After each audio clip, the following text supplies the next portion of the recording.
Hey beauties, welcome back to my channel. Today I am going over some products that I picked up from the new Colourpop Spring 2019 collection. I had to pick up this Sweet Talk palette. This is what drew me to the collection in the first place. This is the first time they have put one of their Super Shock shadows in a palette, so I got that. I have two of their Super Shock cheek blushes and then three of their new cream lipsticks right here. So what I'm going to do, as always, is I'm going to go over the product, the information, and all of that. I'm going to show you guys some swatches. I'm going to show you this eye look, and then I will give you guys my first impressions at the end. I want to shout out my girl over at Kinky Sweat. She did 4 different looks with this collection. She knocked it out of the park, and I definitely think that if you guys have not checked her out already, you should do so. So I'm going to leave her information down below. But let me go ahead and get into, let's start off with the Sweet Talk palette. The package in of itself is beautiful. I love the packaging on everything. I'm actually going to keep my lipsticks in the packaging that they came in because it's so stinking pretty. Like, I love the packaging on this, but let me get into the actual details. So this is the Sweet Talk palette. It retails for $18 and you're getting 4 different finishes on the inside. Look at that. That just spring all the way. And this is the Super Shock shadow right here. Mine did come broken. I've got to admit that I had to kind of press that little booger right back in. No issue, and it does move kind of a little bit in the pan, so just forewarning on that, but both of my glitters in here were fine. So we have the Super Shock formula that is like a tongue twister to me. We have matte and metallic finishes as well as glitters that are self-adhering. The colors are listed on the front of the palette as well as the back of the palette, and let me go ahead and show you guys the swatches. We have Catch Me, which is a matte pastel peach, Side to Side, warm champagne with silver and pink glitter, Garden Date, a metallic coral with a gold sheen, Work It, a soft matte yellow orange, Prima Donna, pale rose gold glitter with a copper and gold duochrome shift, Meadow, which is described as a matte true coral, Early Morning, marigold glitter, Dream Maker, it's a matte soft coral, ICYMI, matte dirty terracotta, Melody, metallic rose with gold flip, West Side, matte camel, and Feel Free, which is described as a rich matte Bordeaux. And then I picked up 3 lipsticks. The shades that I have are Spring Roll, which is what I'm wearing right now. I love the color of this. And then I picked up 7 Springs, which is a little bit more on the orangey side. And then you know I had to go for Flower Zen. I'm not sure what their SZN. This color is straight up my alley, especially for the summertime. I love this type of shade with just that lip and then mascara only. It's like one of my absolute go-tos, and I really love the Colourpop Cream Luxe lipsticks. Like, they are so nice. Each of those lipsticks retail for $7 a piece. Now, I did not apply both of the blushes that I bought, but I am wearing right now Get Laid. I applied this with my Sonia G Cheek Pro. This just blended and buffed it right into the skin because I was scared. I didn't want to pick up too much because this is actually the first time I've used their blushes. So I went in with something soft to make sure that I didn't get too much product on my cheek, and this definitely worked it into the skin and buffed it out beautifully, and I really like this color. I'm going to go ahead and show you swatches of both though. So we have Get Laid and then No Vacancy, and both of these retail for $8. Now let me go ahead and get into this eye look, and then I'll give you guys my first impression thoughts right afterwards. On a Wayne Goss number 18, I'm taking the shade West Side on the outer corner.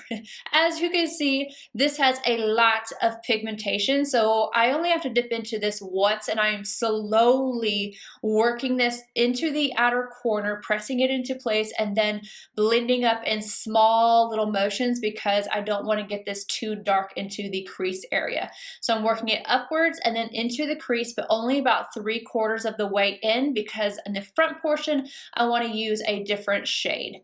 On the lower lash line, I'm taking the Sonia G Pencil Pro, same shade, and I'm going 3/4 of the way in. Now I'm going in with Meadow on a MAC 221 on the inner portion of the crease, and I'm blending it upwards. I'm also going to blend this slightly into the last shade that we put down so that they merge together nicely. And then again, I'm going to take that shade on the Sonia G Pencil Pro and put it on the lower lash line on the front part that we left blank. Now going back into the outer corner with a MAC 221 in the shade Feel Free, I am packing that on and then blending it slightly upward and slightly into the crease, but mainly I just want to smoke out this outer corner area.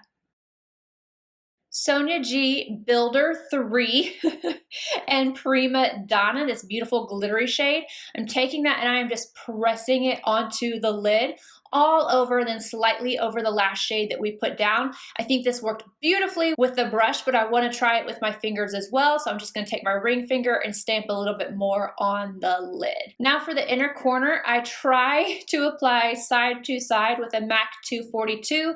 That doesn't lay down as much product as I want it to, so then I go in with a Sonia G Builder Pro.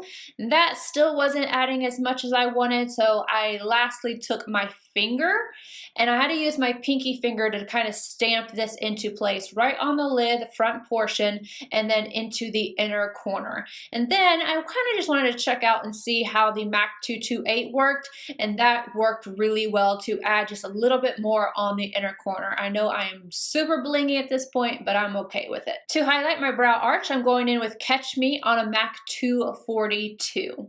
And then I kind of want to blend some things out and make it a little less harsh. So I'm going in with the Wayne Goss number 3 right around that inner corner and lower lash line area. And I do so even more off camera because I don't want it to be this shimmery. I finished off the look with a little bit of Boss Milk liner to the top inner rim and mascara, and we are finished. All right, starting off with my thoughts, I've got to say packaging wise, they killed it. I'm going to keep these boxes for my lipsticks because they are so pretty. It's like a vintage spring, I don't know. It gives me all the feels, but aside from packaging, because most people do not care, I gotta say, I know I already love the formula of the Cream Luxe lipsticks. I love all the colors that I got, and yeah, so I'm definitely gonna be using them. They feel amazing on the lips. If you have not tried those, you need to, because they're on par with some of the higher end lip products that I have. Like, I love that formula. For the blush, Get Laid, because I have not put this one on yet, I have to say that the formula is really nice. I was a little concerned whenever I touched it because, like I said, this is the first time I've ever used it. I was like, I don't know how to use this. Do I use it with my finger or what? Because it says it's a matte texture, but when you feel it, it feels kind of creamy, like a cream to powder. So I was like, oh, am I gonna mess up my cheeks? But no, it's very skin-like. It's beautiful. It doesn't really have a sheen or anything like that. It's just skin-like and matte at the same time. But I really like the colors that I picked out.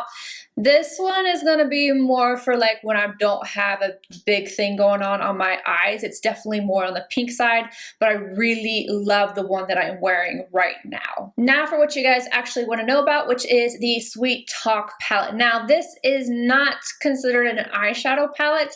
I don't think that they have said anything about that, but if you look on the front of it, it says Pressed Powder Palette.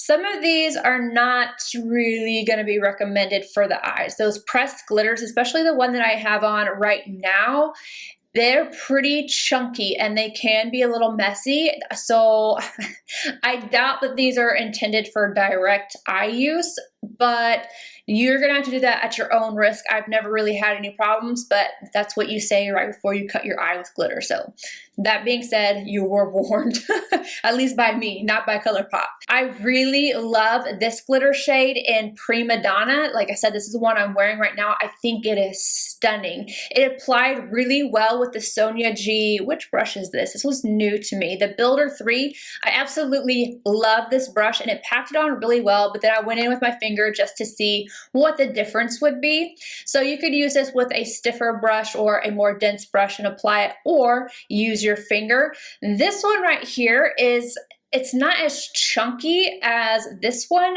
It's a little bit more fine. It goes on my finger well, but it's a little bit more scattered. So you have to pack that one on just a little bit more to really play with it, to get it to really be as pigmented as this one here. Now for the Super Shock shadow, I know I'm gonna have to be careful with this so it doesn't fall out of the pan, because it moves around in here quite a bit, like a lot. When I was using brushes, when I was first trying out to see how it worked with each of the brushes I used, it was moving and kind of coming out of the pan as I was using it. And the glitters do too, but not to the extent that this one does. I like it being in here, but I would not travel with this palette just because I think that something would break. You're definitely going to get some fallout with the glitter shades. I didn't really have too much fallout with the powder shadows, but I did get some fallout with this guy. I did find that this shade worked best with either the finger, which is really hard to do on the inner corner, or this brush right here is a 228, and I think it picked it up well because it's a natural hair brush and it's teeny tiny. Unfortunately, they don't make this brush anymore. So if you have something that is natural hair that will pick that up and to use on the inner corner, it's going to be better, because it did not pick up at all on my MAC 242. So there's that. The powder shades, those blended out so well and they were so pigmented. I was stunned when I put West Side down immediately. It was like pigmentation right off the bat, and I blended it. I did not have to go back in and dip with that shadow again, and never touched it again. It was just a one time and it was laid down. And the same goes for the shade Meadow that I put on the inner corner. It was just beautiful, and I had no problem with Feel Free. I know there was a Colourpop palette that I used that had a similar shade to this, maybe a little bit darker, that was patchy and did not want to adhere. This one actually worked really well. Overall, I'm really happy with this palette. I think it's beautiful. I love the tones in here and everything. The only thing I have to say is just remember that the glitters are not technically eye safe, so you have to be careful and do that at your own risk, and that those 3 shades, if you're not careful, can definitely break. So be careful and use the glitters at your own risk. But anywho, that is it. I hope you guys enjoyed the look and all the swatches. Please remember to go check out my girl. Like I said, her information is down below. You will love her. And I'll see you guys in my next video. Bye, guys.